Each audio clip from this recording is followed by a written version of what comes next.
अंबेडकर ने कहा था कि संविधान चाहे कितना भी अच्छा क्यों ना हो, अगर संविधान को अमल में लाने वाले का काम जिन्हें सौंपा गया है वे सही ना निकले तो निश्चित रूप से संविधान खराब साबित होगा।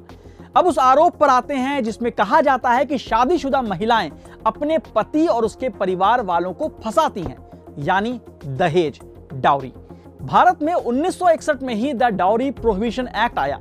दहेज लेना और देना दोनों अपराध माना गया। इसमें 5 साल की कैद और 15,000 रुपए के जुर्माने का प्रावधान है।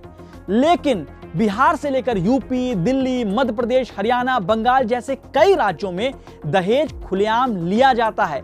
रेट कार्ड है, डॉक्टर से लेकर आईएएस, आईपीएस तक ऑन सेल हैं।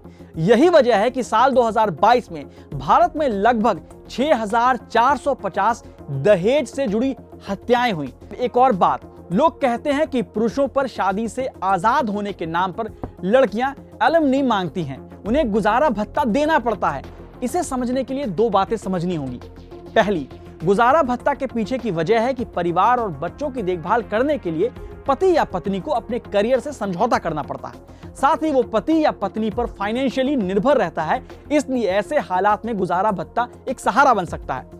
दूसरा पॉइंट है, भारत में लोग समझते हैं कि गुजारा भत्ता या मेंटेनेंस केवल महिलाओं को ही मिलता है, लेकिन ऐसा नहीं है।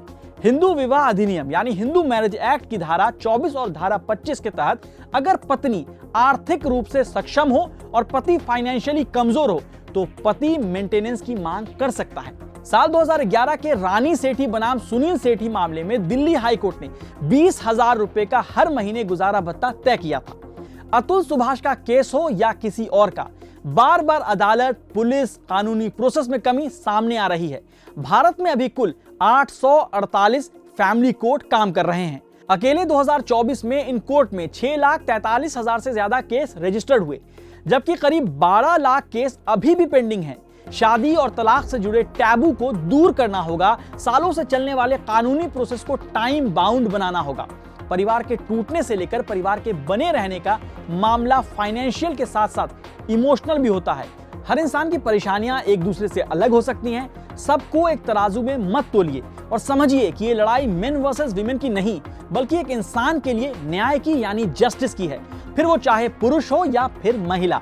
मेन वर्सेस विमेन की बहस छोड़ सिस्टम से पूछिए, जनाब ऐसे कैसे।